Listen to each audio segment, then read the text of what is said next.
Hello, my brothers and sisters on the Dragon's Path. My name is Tim Heije, and I believe in dragons. Yesterday, I came to know that my faith in the dragons and my belief in the dragons was too complex for television. It was too much of a story that I could say about my past, about the dragon itself, about the things that I delved in.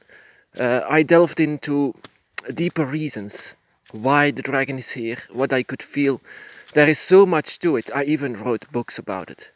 When I was 18 years old, I even wrote a book that was called The Fall of the Dragon, that is about what I could feel, about what I know about the dragons. It was a made-up story, but with features that were real to me. And yeah, there is a lot of things that can be said about the dragon, about my faith, about our faith, about what we can feel. There is a lot of background to it. Things that humans and other people outside of the dragon's path will not understand so easily. So it will have more of an explanation. I will say always an explanation about it. This is not just I believe in dragons and that's it. No.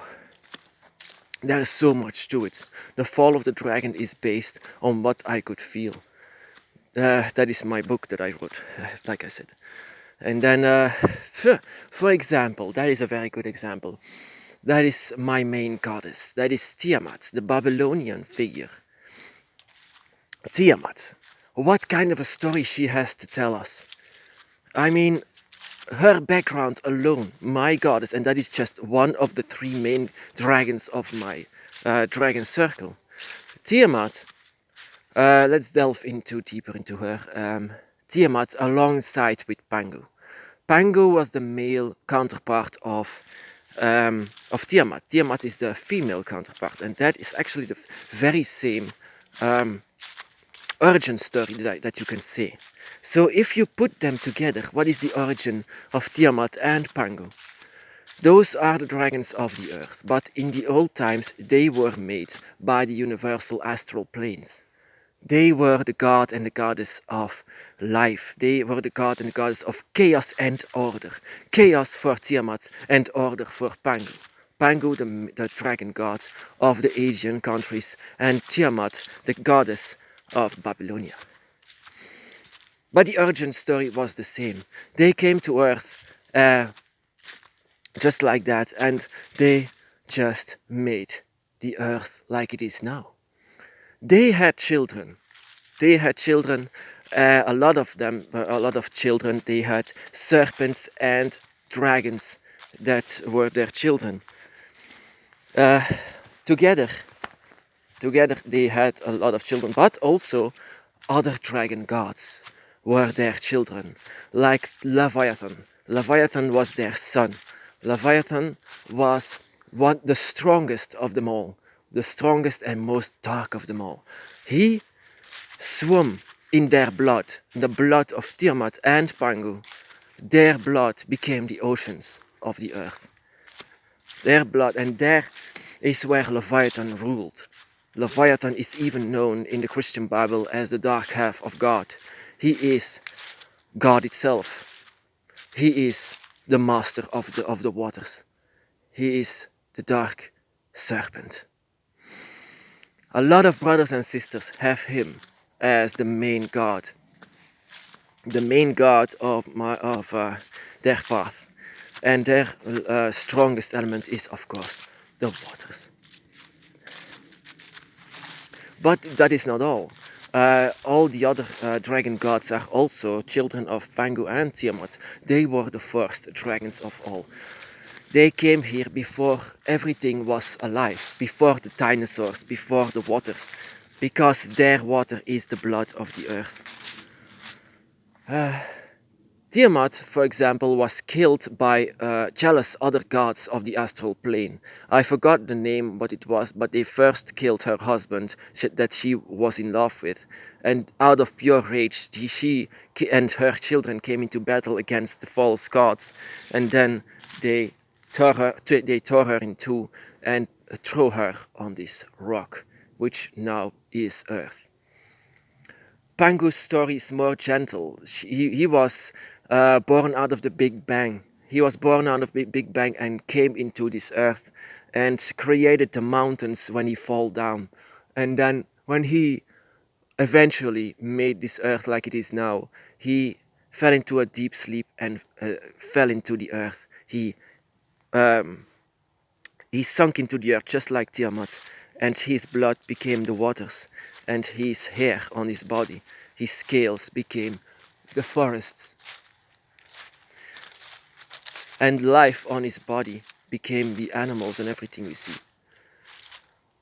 But yeah, the fish and things like that in the waters, and that we evolved out of that. Tiamat and Pangu are actually the perfect couple that created life. And then you have Quetzalcoatl, that is also one of their children, their son, that became one with their lungs, one with the breath of the dragon. The breath of the dragon is the wind, the air that we breathe ourselves. Quetzalcoatl was worshipped most of in Central America, where they saw him as the embodiment of air. He was the dragon with large feathers and large wings. He was the god that they didn't want and demand sacrifices, but they did anyway, because that is what humans are. They did anyway, even though there was a script about Quetzalcoatl's words that he did not demand sacrifices. He himself said, by the way, it was a quote. If you don't give something from yourself to me, then I don't want to have it, because I want you. I want something of you. That is something that also my guardian, my dragon, said to me. If you don't give me something of yourself, I don't want it. I want a part of yourself. I want you. I want your mind. I want your body. I want everything of you, not from another, because that would be false, a false gift. And that is something that Quetzalcoatl, the Lord of Air, also said, but they ignored him. He was also a part of Tiamat and Pangu and their son.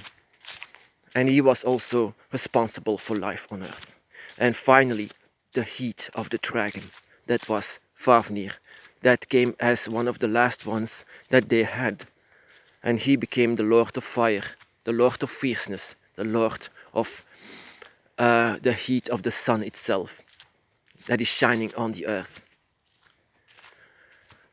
Without him, of course, we would die as well. But yeah, if Fafnir, the son of Tiamat and Pangu, if Fafnir was also it was gone, yes, life was not possible, because we have the fire of Fafnir in ourselves, the fire of Fafnir in our eyes even sometimes. Without the fire, we would be nothing. As the counter, as actually against Leviathan's will, that fire existed. Fire and water, the perfect opposite of each other. But they are actually brothers. Fafnir and Leviathan. Both very, very dark, but they cannot just agree with each other. It's just like they said, it's fire and water. It's what it is. So yeah, actually, that is just one of the things that I can explain of the dragon's path. So maybe this television that asked me to explain a bit about the dragon is maybe right, because there is so much more to tell about the dragon's path than just a ritual. They thought that the dragon's path is just believing in dragons and doing a ritual. There is so much more to it. But even in the beginning of your path, you don't have to. That is not the issue. In the beginning of your path, it's very, very simple. You feel the dragon, you reach out for the dragon, and from then on, you just follow the dragon. There's not much more to it. Very simple, but yet very, very complex once you go further. And this complexity is pure out of yourself, in yourself. This complexity is only understood by yourself. So there is nothing complex about it, actually, because it's you, it's what you are. You are the one that is very complex.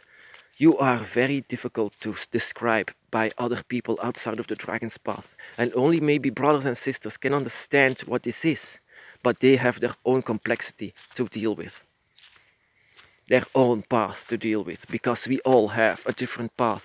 We all walk in the dragon's realms, but it's a different path, a path that is still need to be made.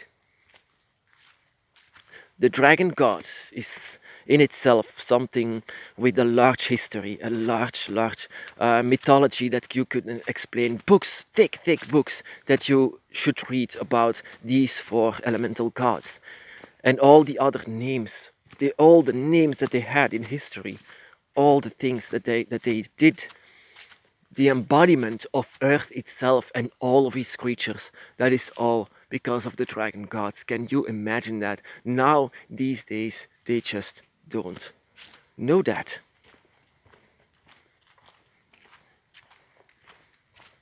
And that is why they call it complex, because it's all forgotten. But you will remember. You will remember once you feel it. You feel them. And they will tell you the story of the dragon. My brothers and sisters, be blessed.